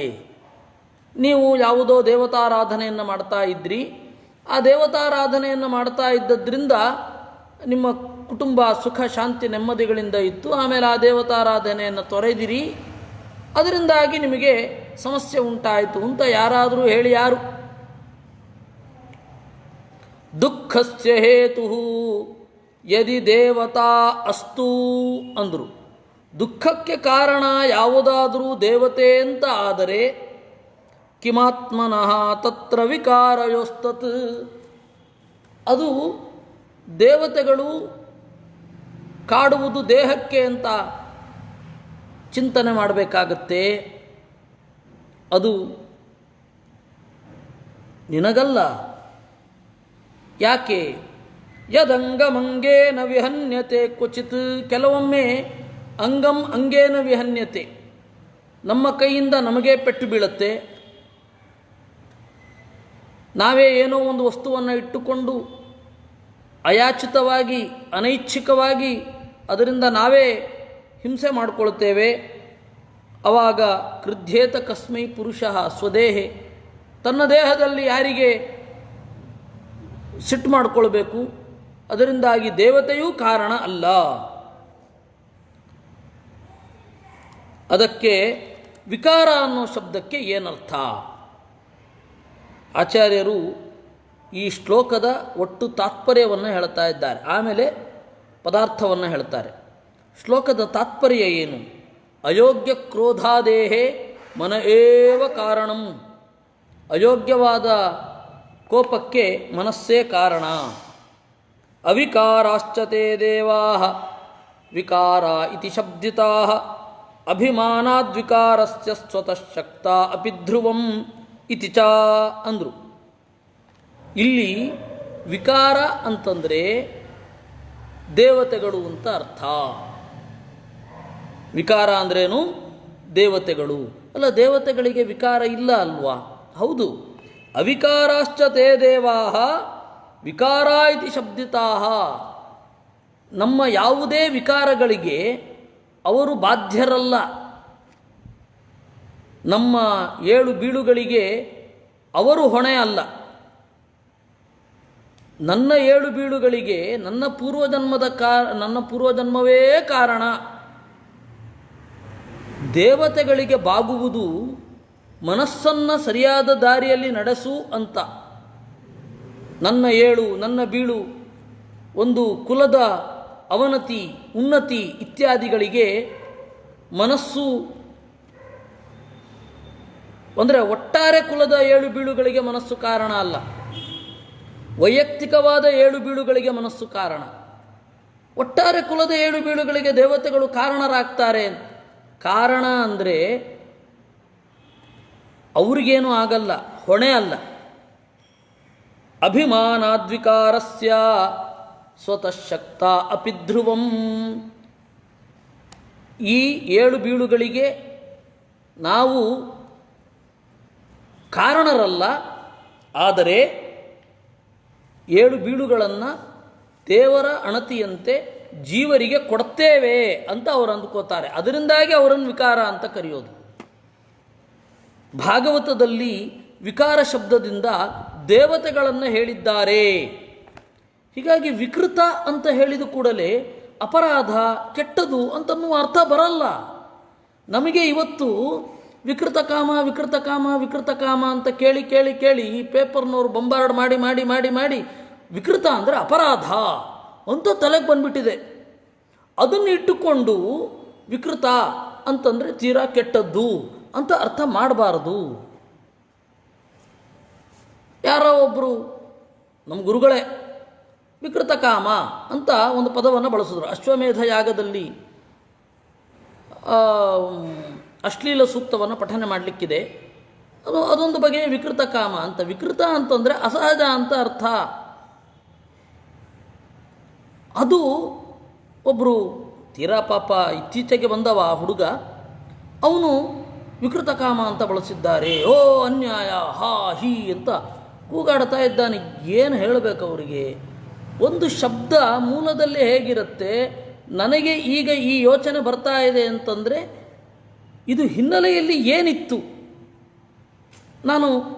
ನಾವು ಭಾಗವತದಲ್ಲಿ ಎಷ್ಟು ಶಬ್ದ ನೋಡ್ತೇವೆ? ವೈಕಾರಿಕ ಅಹಂಕಾರ ಅಂತ ನೋಡ್ತೇವೆ. ವೈಕಾರಿಕ ಅಹಂಕಾರ ಅಂದರೆ ಅಲ್ಲೇನು? ದೇವತೆಗಳಿಗೆ ವಿಕಾರ ಆಗೋದಿಲ್ಲ. ಸ್ವಲ್ಪ ವಿಕಾರ ಆದರೂ ಕೂಡ ಅದು ಬಹಳ ದೊಡ್ಡದು. ಹೀಗಾಗಿ ಅದನ್ನು ವೈಕಾರಿಕ ಅಹಂಕಾರ ಅಂತ ಕರೀತಾರೆ. ಆ ವೈಕಾರಿಕ ಅಹಂಕಾರದಿಂದ ಅವರ ದೇವತೆಗಳ ದೇಹ ಸೃಷ್ಟಿಯಾಯಿತು. ದೈವಾನ್ ದೇಹಾನ್. ಅಲ್ಲಿ ವಿಕಾರ ಅಂತಂದರೆ ಬೈಯೋದ? ವೇದವ್ಯಾಸರನ್ನು ಬೈಬೇಕಷ್ಟೆ. ಒಂದು ಶಬ್ದ ನಾವು ಹೆಂಗೆ ಪ್ರಯೋಗ ಮಾಡ್ತೇವೆ, ಈಗ ಆ ಶಬ್ದದ ಅರ್ಥ ಏನು, ಮೂಲದಲ್ಲಿ ಆ ಶಬ್ದ ಏನನ್ನು ಹೇಳುತ್ತೆ ಅನ್ನೋದು ಇವತ್ತಿನ ಕಾಲದಲ್ಲಿ ಅವಶ್ಯಕ. ಯಾಕೆಂದರೆ ಎಲ್ಲ ದೈತ್ಯರು ಶಬ್ದಕ್ಕೆ ಬೇರೆ ಅರ್ಥ ಕೊಡೋದ್ರಲ್ಲೇ ರತರಾಗಿದ್ದಾರೆ ಕಲಿಯುಗದಲ್ಲಿ. ನಾವು ಅದು ಒಂದು ಇವತ್ತಿನ ಸಮಾಜದಲ್ಲಿ ಈ ಪತ್ರಕರ್ತರು ಆಮೇಲೆ ಇವರೆಲ್ಲರೂ ಕೂಡ ದಿವ್ಯಾಂಗರು ಅನ್ನೋದು. ವಿಕಲಾಂಗರಿಗೆ ಯಾಕಪ್ಪ ದಿವ್ಯಾಂಗರು ಅಂತ ಹೇಳಿದ ಕೂಡಲೇ ಅಂಗವೈಕಲ್ಯ ಹೊರಟು ಹೋಗುತ್ತಾ? ಅದರಿಂದಾಗಿ ವಿಕಾರ ಅಂತನ್ನುವ ಶಬ್ದ ಮೂಲಭೂತವಾಗಿ ಇಷ್ಟೇ ಅರ್ಥವನ್ನು ಕೊಡೋದು. ಅದಕ್ಕೆ ಆಚಾರ್ಯರು ಹೇಳಿದ್ರು, ಅಭಿಮಾನಾದ್ ವಿಕಾರಸ್ಯ ಸ್ವತಃ ಶಕ್ತ ಅಪಿ ಧ್ರುವಂ. ಅವಿಕಾರಾಶ್ಚ ತೇ ದೇವಾ ವಿಕಾರ ಇತಿ ಶಬ್ದಿತಾಃ ಅಂತ. ದೇವತೆಗಳಿಗೆ ವಿಕಾರ ಇಲ್ಲ, ಆದರೂ ಅವರನ್ನು ವಿಕಾರ ಅಂತ ಕರೀತಾರೆ. ಯಾಕೆ? ಅಭಿಮಾನಾತ್ ವಿಕಾರಸ್ಯ. ಜೀವರ ಅಥವಾ ಒಂದು ದೊಡ್ಡ ಪೀಳಿಗೆಯ, ಒಂದು ದೇಶದ, ಒಂದು ದೇಹದ ವಿಕಾರ ಇದು ನಮ್ಮಿಂದ ಆಗಬೇಕು ಅಂತ ಭಗವಂತನ ಸಂಕಲ್ಪ ಇದೆ ಅಂತ ಅವರು ಅನುಸಂಧಾನ ಮಾಡೋದರಿಂದ ಈ ಭೂಮಿಯಲ್ಲಿ ಆಗುವ ವಿಕಾರಕ್ಕೆ ಅವರು ತಟಸ್ಥ ನಿಮಿತ್ತ ಕಾರಣರು, ಅಭಿಮಾನಿಗಳಾದ್ದರಿಂದ ಅವರನ್ನು ವಿಕಾರ ಅಂತ ಕರೀತಾರೆ. ಈಗ ಆ ಅರ್ಥಕ್ಕೆ ಬರೋಣ. ಈಗ ಬನ್ನಿ, ಯದಿ ಒಂದೊಮ್ಮೆ, ಈಗ ಶ್ಲೋಕದ ಅರ್ಥ, ಯದಿ ಒಂದೊಮ್ಮೆ ನೀವು ಭಾಗವತ ತಾತ್ಪರ್ಯವನ್ನು ಕೇಳಬೇಕಾದ್ರೆ ಪುಸ್ತಕ ಇಟ್ಟುಕೊಂಡು ಏನಾದರೂ ಕೇಳಿದರೆ, ಭಾಗವತ ತಾತ್ಪರ್ಯ ಮುಗಿಬೇಕಾದರೆ ಸಂಸ್ಕೃತದಲ್ಲಿ ಒಂದು ವಿಲಕ್ಷಣ ವೈದುಷ್ಯವೇ ಸರಿ. ಯದಿ ಒಂದೊಮ್ಮೆ ದುಃಖಕ್ಕೆ ದೇವತೆಗಳು ಹೇತು ಅಸ್ತು ಕಾರಣರಾದರೆ ಕಿಮಾತ್ಮನಃ ತತ್ ಜೀವನಿಗೇನು ಸಂಬಂಧ? ವಿಕಾರಯೋ ಪೀಡ್ಯವಾಗುವ ವಸ್ತುವಿನ ಅಭಿಮಾನಿಗಳು ದೇವತೆಗಳೇ, ಪೀಡಕವಾದ ವಸ್ತುವಿನ ಅಭಿಮಾನಿಗಳು ದೇವತೆಗಳೇ. ವಿಕಾರಯೋಸ್ತತ್, ಇಬ್ಬರು ದೇವತೆಗಳ ಸಂಘರ್ಷ ಅಂತೇಳಿ ಯಾಕೆ ತಟಸ್ಥವಾಗಿ ನೋಡಬಾರದು? ಹೀಗೆ ಯಾಕೆ ಯೋಚನೆ ಮಾಡಬಾರದು? ಈಗ ಮ್ಲೇಚ್ಛರು ಬಂದರು, ಕಾಶ್ಮೀರದಲ್ಲಿ ವಿದ್ಯೆಯೇ ಇಲ್ಲ. ಒಂದು ಕಾಲದಲ್ಲಿ ಅದು ವಿದ್ಯಾಲಯ, ಈಗ ಅದು ವಿದ್ಯಾಲಯ. ಹೌದು, ಕರೆಕ್ಟ್. ವಿದ್ಯಾಭಿಮಾನಿ ದೇವತೆಯನ್ನು ಅಂದರೆ ವಿದ್ಯೆಗೆ ಅಭಿಮಾನಿಯಾದ ದೇವತೆಯೂ ಇದ್ದಾರೆ, ಬುದ್ಧಿನಾಶಕ್ಕೆ ಕಾರಣವಾದ ದೇವತೆಗಳು ಇದ್ದಾರೆ. ಅವರಿಬ್ಬರ ನಡುವಿನ ಸಂಘರ್ಷ ಅಂತ ಇತಿಹಾಸವನ್ನು ಯಾಕೆ ತಟಸ್ಥವಾಗಿ ಕಾಣಬಾರದು? ದೇವತೆಯನ್ನೇನು ಬೈಯೋದು? ಅದಕ್ಕೊಂದು ಉದಾಹರಣೆ ಕೊಟ್ಟರು. ಯದಂಗಮಂಗೇನ ವಿಹನ್ಯತೆ ಕ್ವಚಿತ್ ಕುಪ್ಪೇತ ಕಸ್ಮೈ ಪುರುಷಸ್ವದೇಹೇ. ಇಡೀ ಪ್ರಪಂಚವನ್ನು ಮೀರಿ ಚಿಂತನೆ ಮಾಡೋದು ಅಂತಂದರೆ ಈ ತರಹ. ಇದು ಕಷ್ಟ. ಪುರಂದರದಾಸರಂಥವರಿಗೂ ಕೂಡ ಸತ್ಯವಂತರಿಗಿದು ಕಾಲವಲ್ಲ ಅಂತ ಹಾಡಿದ್ರು. ಹಾಡಬೇಕಾದ್ರೆ ಏನು ದುಃಖ ಆಗಿತ್ತೋ ಅವರಿಗೆ. ನಾನು ಹೇಳ್ತಾ ಇದ್ದೇನೆ ಅವನಿಗೆ, ಅಳಿಯ ರಾಮರಾಯನಿಗೆ ಕೇಳ್ತಾ ಇಲ್ಲ ಅನ್ನುವ ದುಃಖ ಅವರಲ್ಲಿ ಆ ತರಹ ಕೇಳಿಸ್ತು. ಇದು ಬಹಳ ಕಷ್ಟ ಬರೋದು. ಅದರಿಂದ ಅಂಗಮಂಗೇನ, ಇದು ಯೋಚನೆ ಬಹಳ ಕಷ್ಟ. ಇವನಿಗೆ ಬಂತು, ಈ ಭಿಕ್ಷುವಿಗೆ. ಯದಂಗಮಂಗೇನ ವಿಹನ್ಯತೆ, ನಮ್ಮ ಕೈಯಿಂದ ನಮ್ಮ ಕೆನ್ನೆಗೆ ಹೊಡ್ಕೊಳ್ಳುವ ಪರಿಸ್ಥಿತಿ ಬರುತ್ತೆ. ಆಗ ಯಾರಿಗೆ ಸಿಟ್ಟು ಮಾಡ್ಕೋಬೇಕು? ಕ್ರುದ್ಧೇತ ಕಸ್ಮೈ ಪುರುಷ ಸ್ವದೇಹೇ, ತನ್ನ ದೇಹದ ಮೇಲೆ ತಾನೇ ಸಿಟ್ಟು ಮಾಡ್ಕೊಳ್ಬೇಕು ಅಂದರೆ ಹೆಂಗೆ? ಅದು ಪ್ರತೀಕಾರ ಹೇಗೆ? ಕೈ ಹೊಡಿತು ಅಂತ ಹೇಳಿ ಆ ಕೈಯನ್ನು ತಗೊಂಡು ಹೋಗಿ ಮೊಳಗೆ ಹೀಗೆ ಹೊಡಿಬೇಕು ಅಷ್ಟೆ. ನನ್ನ ಕೆನ್ನೆಗೆ ಕೈ ಹೊಡಿತು, ಅದರಿಂದಾಗಿ ಅದನ್ನು ತೊಗೊಂಡೋಗಿ ಬೆಂಕಿಗಿಡಬೇಕು. ಈ ತರಹ ಶಿಕ್ಷೆ ಅಗತ್ಯ. ಅಂತಿಮವಾಗಿ ಅದು ನೋವು ನನಗೆ ಅಲ್ವೇ? ಅದರಿಂದ ಯಾರು ಕಾರಣ ದುಃಖಕ್ಕೆ? ಆತ್ಮ ಯದಿ ಸ್ಯಾತ್ ಸುಖ ದುಃಖ ಹೇತು ಕಿಮನ್ಯತಸ್ತತ್ರ ನಿಜ ಸ್ವಭಾವ ನ ಹ್ಯಾತ್ಮನೋನ್ಯದ್ಯದಿ ತನ್ಮೃಚಾ ಸ್ಯಾತ್ ಕ್ರುದ್ಧೇತ ಕಸ್ಮೈ ನ ಸುಖಂ ನ ದುಃಖಂ.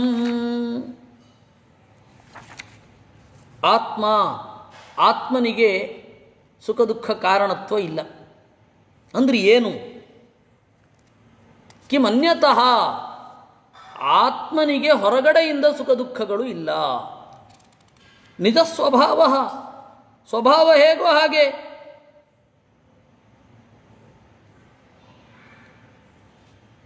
ದಿಲೀಪ್ ರತ್ನಾಕರ್ ಅವರ ಪ್ರಶ್ನೆ ಜ್ಯೋತಿಷದ ಪ್ರಶ್ನೆಗಳಲ್ಲಿ ತಪ್ಪಿ ಹೋದ ಕುಲದೇವತೆಯ ಆರಾಧನೆ ಇತ್ಯಾದಿಗಳು ಬಂದರೆ ಹೇಗೆ ಅರ್ಥ ಮಾಡ್ಕೊಳ್ಬೇಕು? ನಮಗೆ ಉತ್ಕಟವಾದ ಅಭಿಮಾನ ಇದೆ ಅಂತ ಅರ್ಥ ಮಾಡ್ಕೊಳ್ಬೇಕು. ಅದನ್ನು ತಿದ್ದುಕೊಳ್ಳಿಕ್ಕೆ ಅಂದರೆ ನಮಗೆ ಲೌಕಿಕವಾದ ಆಸೆ ಇತ್ತು ಅಂತಂದರೆ ಆ ಕುಲದೇವತೆಯ ಆರಾಧನೆ ಎಲ್ಲ ಮಾಡಬೇಕು. ಆಮೇಲೆ ತಟಸ್ಥವಾಗಿ ಆ ಬಯಕೆ ತೀರಿದ ಮೇಲೆ ತಟಸ್ಥವಾಗಿ ಹಿಂದೆ ಸರಿಯುವಂತಹ ಉಪಾಯಗಳನ್ನು ನೋಡ್ಕೊಳ್ಬೇಕು. ಏನಂದರೆ ಇದಕ್ಕೆ ಉತ್ತರ ಕೊಡಬೇಕಾದದ್ದು ನನ್ನ ಜವಾಬ್ದಾರಿ.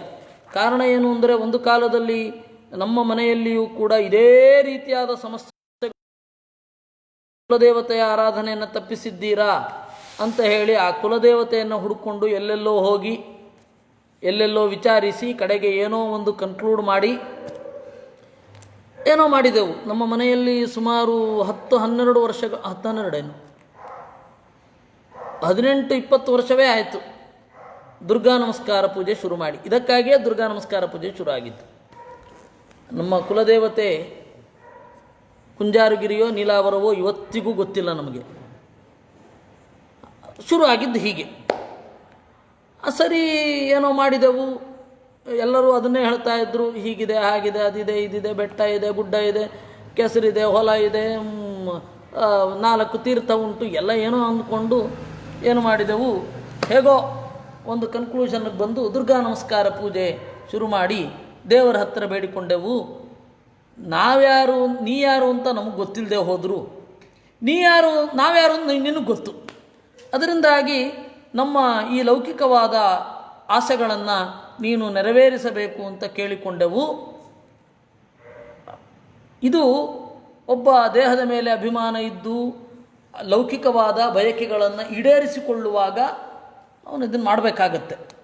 ಅದರಲ್ಲಿಯೂ ಈ ಪ್ರಜ್ಞೆ ಸ್ಫುಟವಾಗಿ ಇರಬೇಕು. ಲೌಕಿಕವಾದ ಆಶೋತ್ತರಗಳನ್ನು ಈಡೇರಿಸಿಕೊಳ್ಳಲಿಕ್ಕೆ ನಾನು ಈ ಆರಾಧನೆ ಮಾಡ್ತಾ ಇದ್ದೇನೆ, ಇದರಿಂದ ಅಂತಿಮವಾಗಿ ದೇವರು ಪ್ರೀತನಾಗಲಿ ಅಂತನ್ನೋದರ ಎಚ್ಚರ ಇರಬೇಕು. ಅದಾದ ಮೇಲೆ ನಾವು ಆ ತರಹ ಮುಂದುವರಿಸ್ಕೊಂಡು ಹೋಗ್ಬೇಕು. ಯಾಕೆಂದರೆ ಕುಲದೇವತೆಯ ಆರಾಧನೆ ಇಲ್ಲದೆ ಇರೋದರಿಂದಾಗಿ ಇಡೀ ಕುಲ ಸಫರ್ ಆಗ್ತಾ ಇರುತ್ತೆ. ನಾವು ಒಬ್ಬರು ವೇದಾಂತದ ಹಿನ್ನೆಲೆಯಲ್ಲಿ ಬೇಡ, ಅದು ನಮಗೇನು ತೊಂದರೆ ಇಲ್ಲ ಅಂತನ್ನೋದು ಅವ್ರಿಗೆಲ್ಲ ಮಾಡುವ ತಪ್ಪಾಗತ್ತೆ.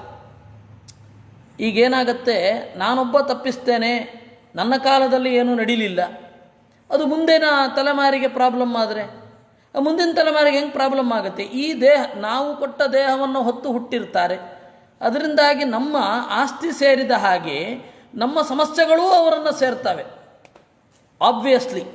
ಆದ್ದರಿಂದಾಗಿ ಏನು ಮಾಡಬೇಕು, ನಾವು ಇಷ್ಟು ಜನ ಇದ್ದಾರೆ, ನಾನೊಬ್ಬ ವೇದಾಂತದ ಹಿನ್ನೆಲೆಯಲ್ಲಿ ಹಿಂದೆ ಸರಿಲಿಕ್ಕೆ ಆಗೋಲ್ಲ, ನಾನು ಕುಲದೇವತಾರಾಧನೆಯನ್ನು ಮಾಡಬೇಕು. ಯಾಕೆ ಅಂದರೆ ಉಳಿದ ಎಲ್ಲರಿಗೂ ಕೂಡ ಮನಸ್ಸಮಾಧಾನ, ನೆಮ್ಮದಿ, ಕುಲದ ಉನ್ನತಿ ಇತ್ಯಾದಿಗಳೆಲ್ಲ ಬೇಕು. ಆದ್ದರಿಂದ ಅವ್ರನ್ನೆಲ್ಲ ದೇಹಾಭಿಮಾನ ಬಿಡಿ ಅಂತ ಹೇಳಲಿಕ್ಕಾಗಲ್ಲ, ನಮಗೂ ಆಗಿರಲ್ಲ ಅದು. ಅದರಿಂದ ಅಲ್ಲಿ ತಟಸ್ಥನಾಗಿ ಮುಂದುವರಿಬೇಕು. ಜ್ಯೋತಿಷ್ಕರು ಹೇಳೋದರಲ್ಲಿ ವೇದಾಂತದ ಭಾವನೆ ಒಳಗಡೆ ಇರಬೇಕು, ಅಥವಾ ಅದರ ಕನ್ಕ್ಲೂಷನ್ ಕಡೆಗೆ ಅದು ವೇದಾಂತದಲ್ಲಿ ಎಂಡ್ ಆಗಬೇಕು. ಅವರು ಹೇಳಿದ ಪರಿಹಾರಗಳನ್ನೆಲ್ಲ ಮಾಡಲೇಬೇಕು. ಯಾಕೆಂದರೆ ನನ್ನಿಂದ ನಾನೊಬ್ಬ ತಟಸ್ಥನಾಗಿದ್ದು ದ್ವಂದ್ವವನ್ನು ಮೀರ್ತೇನೆ ಅಂತನ್ನುವ ಭಾವನೆ ಅವ್ರಿಗೆಲ್ಲರಿಗೂ ಅಪಾರ್ಥ ಆಗಬಾರ್ದು, ಅನರ್ಥ ಆಗಬಾರ್ದು. ಹೀಗಾಗಿ ಮುಂದುವರಿಬೇಕು ಅಂತ ಭಾವನೆ. ರತ್ನಾಕರ್ ಅವರು ಪ್ರಶ್ನೆ ಮಾಡಿ ಬಹಳ ಒಳ್ಳೆಯ ಕೆಲಸ ಮಾಡಿದ್ರು. ಯಾಕೆಂದರೆ ಇದನ್ನು ಹೇಳಬೇಕಿತ್ತು, ಅದು ಮರ್ತೋಗ್ತಾ ಇತ್ತು. ಮುಂದಿನ ಶ್ಲೋಕಕ್ಕೆ ಓಡ್ತಾ ಇರಬೇಕಾದ್ರೆ ಅವರು ಒಂದು ಒಳ್ಳೆ ಬ್ರೇಕ್ ಕರೆಕ್ಟಾಗಿ ಕೇಳುವಂತೆ ಮಾಡಿದರು. ಅದರಿಂದಾಗಿ ವೇದಾಂತದ ಭಾವನೆಗಳೆಲ್ಲ ಒತ್ತಟ್ಟಿಗೆ ಇದ್ದಾಗಲೂ ಕೂಡ, ವೇದಾಂತದಲ್ಲಿ ಆಳವಾಗಿ ಈ ತರಹದ ಇದಕ್ಕೆ ಸಮ್ಮತಿ ಇಲ್ಲದಿದ್ದರೂ ಕೂಡ ಯಾವ ರೀತಿ ನಮ್ಮ ಮನೋಭಾವನೆ ಇರಬೇಕು, ಯಾವ ರೀತಿ ನಾವು ಮುಂದುವರಿಬೇಕು ಅಂತನ್ನುವ ಎಚ್ಚರ ಇರಬೇಕು. ಜ್ಯೋತಿಷ್ಕರಿಗೂ ಅದರ ಅರಿವಿರಬೇಕು.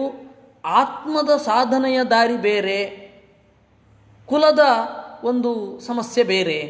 ಏಕೆಂದರೆ ನಾನು ಕೆಲವೊಂದು ಸಮಸ್ಯೆಗಳನ್ನು ಎದುರಿಸಿದ್ದೇನೆ ಜೀವನದಲ್ಲಿ. ಜ್ಯೋತಿಷ್ಕರು ಏನಾರೊಂದು ತಪ್ಪಾಯಿತು ಅಂತ ನಾವು ಏನೋ ಒಂದು ಸಮಸ್ಯೆ ಆಗ್ತಾ ಇದೆ ಅಂತ ಹೋಗಿ ಹೇಳಿದ ಕೂಡಲೇ ಯಾವ ಪರಿ ಹೇಳ್ತಾರೆ ಅಂದರೆ, ನೀವೇ ಪ್ರತ್ಯಕ್ಷವಾಗಿ ನಿಂತು ನಿಮ್ಮ ತಲೆಮಾರುಗಳಿಂದ ಉತ್ತರ ಕೇಳ್ಕೊಂಡು ಬರ್ತಾ ಇದ್ದೀರಾ ಅಂತ, ಇದು ಅಪರಾಧಕ್ಕೆ ಕಾರಣರಾಗಿ ಆ ಅಪರಾಧದಿಂದ ಸಮಸ್ಯೆಗೆ ಒಳಗಾಗ್ತಾ ಇದ್ದೀರಾ ಅಂತ ಅನ್ನೋ ರೀತಿಯಲ್ಲಿ ಬಿಂಬಿಸ್ಬಿಡ್ತಾರೆ. ನಾವು ಒಂದು ಪೊಲೀಸ್ ಸ್ಟೇಷನ್ಗೆ ಹೋದರೆ ಯಾವ ಅನುಭವ ಆಗುತ್ತೆ, ಕಳ್ಳ ಅಂತಲೇ ನೋಡ್ತಾರವರು.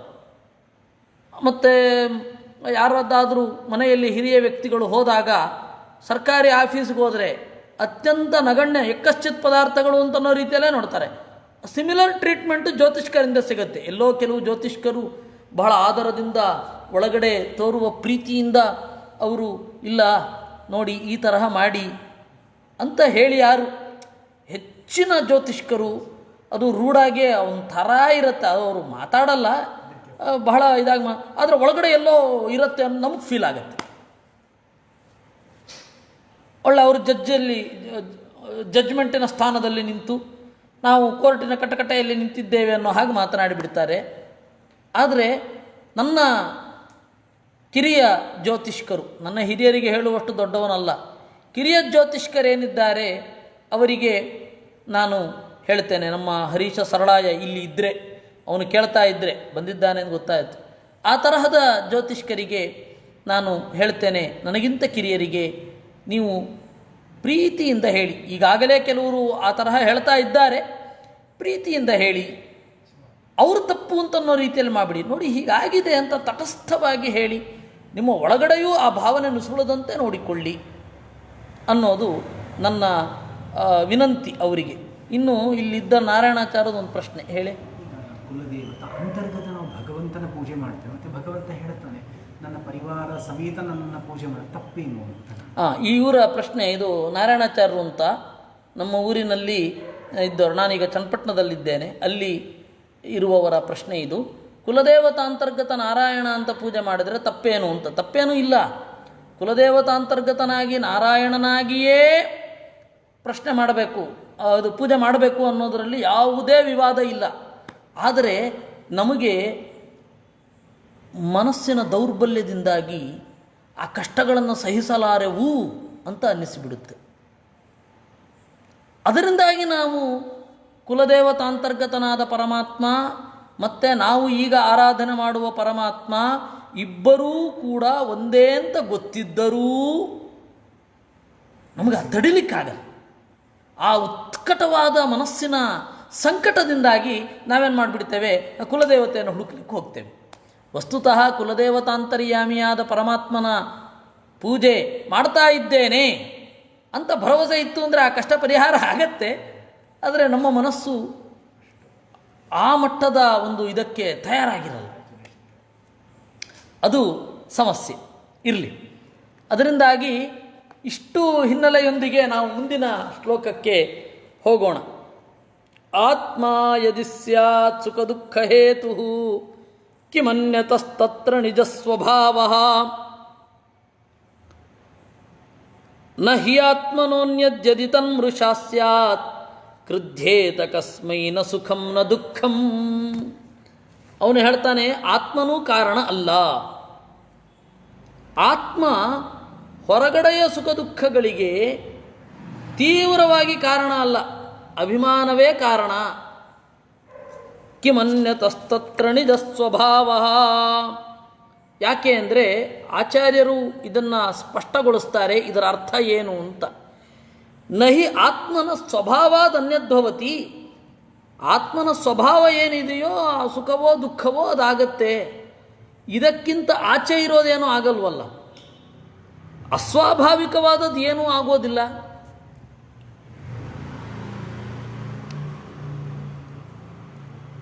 ಯದಿ ದೃಶ್ಯತೆ ತಥಾಪಿ ಮೃಷಾ ಸ್ಯಾತ್.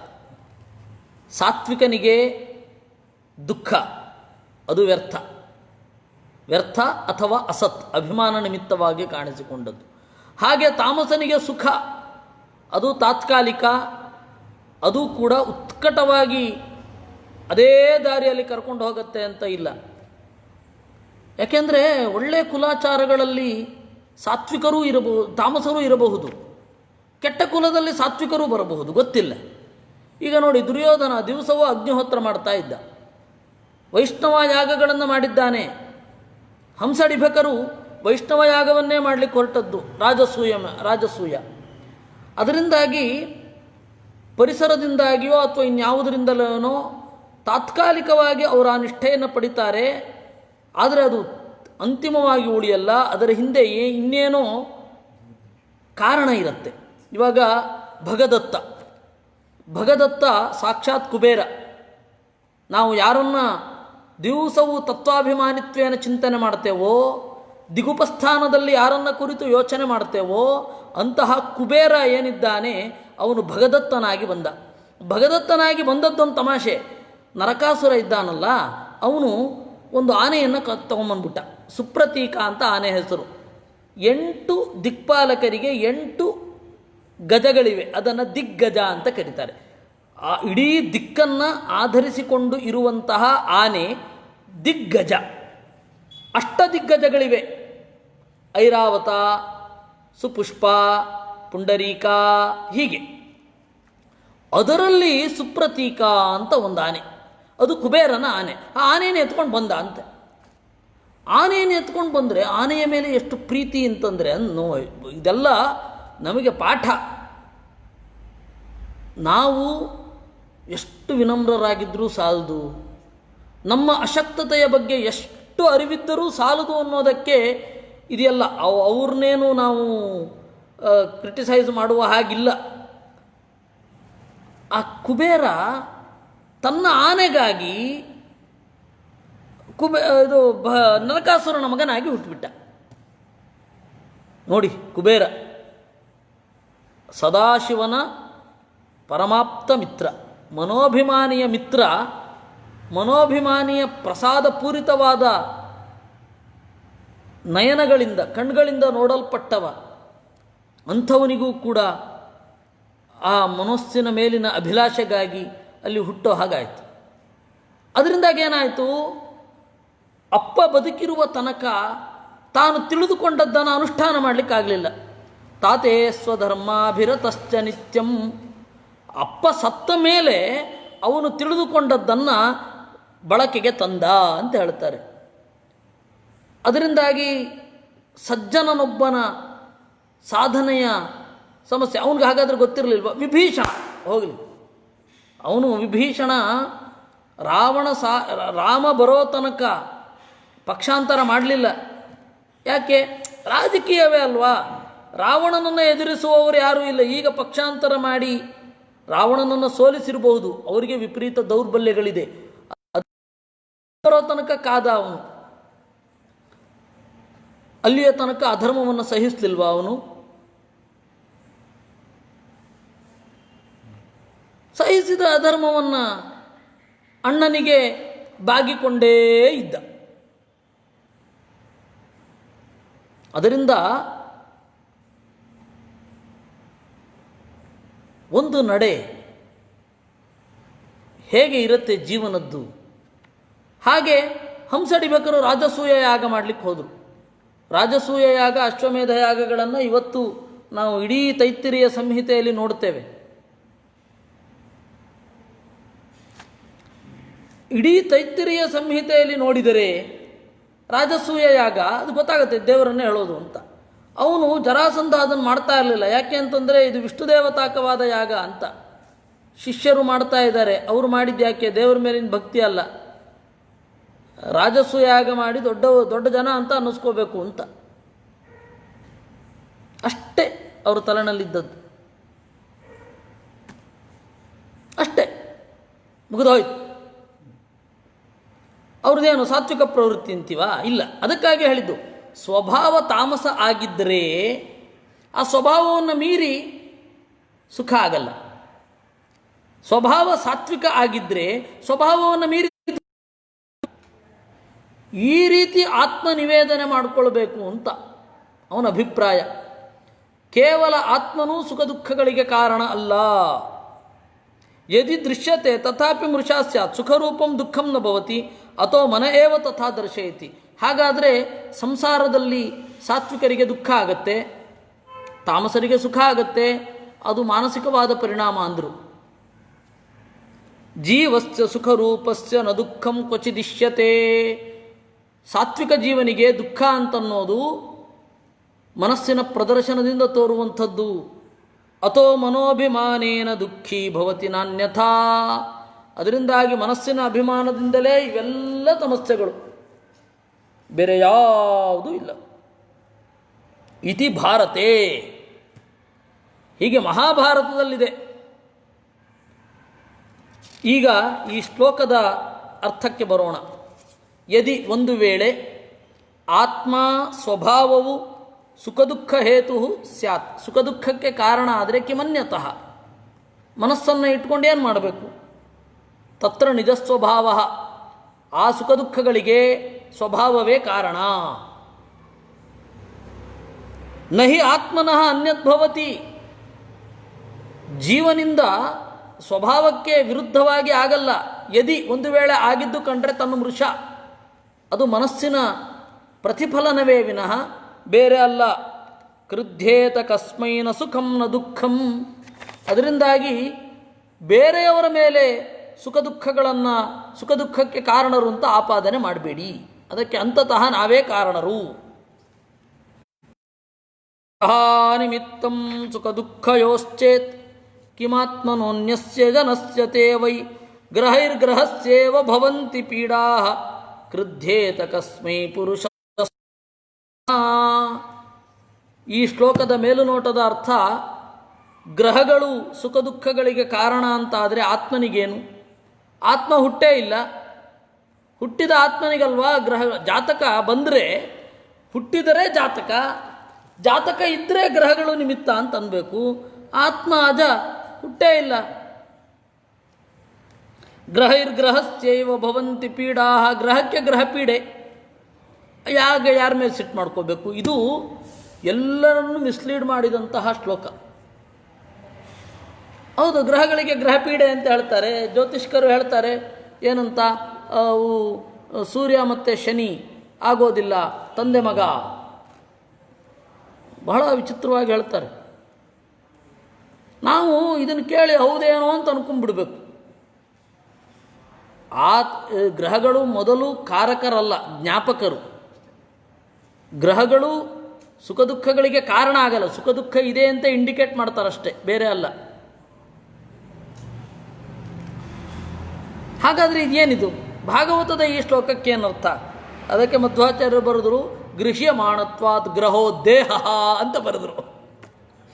ಗ್ರಹ ಅಂದರೆ ದೇಹ. ಯಾಕೆ?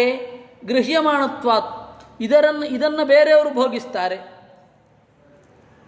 ಈ ದೇಹದ ಮಾಧ್ಯಮದಲ್ಲಿ ವಿಷಯಗಳನ್ನು ನಾವು ತೆಗೆದುಕೊಳ್ತೇವೆ. ಈ ದೇಹ ಹೋದ ಮೇಲೆ ಸಿಂಹಾದಿಗಳಿಗೆ ಭೋಗ್ಯ ಆಗತ್ತೆ. ಆದ್ದರಿಂದ ಗ್ರಹ ಅಂತಂದರೆ ದೇಹ. ದೇಹಕ್ಕೆ ಗ್ರಹಗಳು ಕಾರಣ ಅಂತ ಅನ್ಬೇಡಿ. ಯಾಕೆ ಅಂದರೆ ಇವನಿಗೆ ದೇಹವೇ ಇಲ್ಲ, ದೇಹ ಇದೆ ಅಂತ ಅಂದುಕೊಂಡಿದ್ದಾನೆ. ಆ ಅಭಿಮಾನದ ತಪ್ಪಿಗೆ ಆ ಶಿಕ್ಷೆಗಳೆಲ್ಲ. ಅದು ಗ್ರಹಗಳು ಸೂಚಕ ಅಂತ ನಾವು ಮೊದಲೇ ನೋಡಿದ್ದೇವೆ. ಗ್ರಹೈರ್ಗ್ರಹಸ್ಯೈವ ಭವಂತಿ ಪೀಡಾ, ಗ್ರಹಗಳಿಂದ ಗ್ರಹಕ್ಕೆ ಪೀಡೆ ಅಂದರೆ ಗ್ರಹಗಳಿಂದ ದೇಹಕ್ಕೆ ಪೀಡೆ ಅಂತ ಅರ್ಥ. ಗ್ರಹೈರ್ಗ್ರಹಸ್ಯೈವ ಭವಂತಿ ಪೀಡಾ, ಗ್ರಹಗಳಿಂದ ದೇಹಕ್ಕೆ ಪೀಡೆಯೇ ವಿನಃ ಬೇರೆ ಅಲ್ಲ, ಆತ್ಮನಿಗಲ್ಲ. ಕೃಧ್ಯೇತ ಕಸ್ಮೈ, ಅವನಿಗೆ ಅಲ್ಲ ಅಂದಮೇಲೆ ಯಾರ ಮೇಲೆ ಸಿಟ್ಟು ಮಾಡ್ಕೋಬೇಕು? ಇದು ಅವಧೂತನ ಮಾತು. ಅವಧೂತ ವಿಲಕ್ಷಣವಾದ ವಿಲಕ್ಷಣವಾದ ಎತ್ತರ ಅವನು ಏರಿದ್ದು. ಆ ಎತ್ತರವನ್ನು ಪಡಿಲಿಕ್ಕಾಗಿ ಜೀವನದಲ್ಲಿ ಆ ತರಹ ಇರುವಂತಹ ಪರಿಸ್ಥಿತಿ ಬಂತು, ಅವನಿಗೆ ಆ ಎತ್ತರ ಬಂತು. ಆದರೆ ಒಂದು ಮಾತ್ರ, ಅದು ಅವನ ವ್ಯೂ.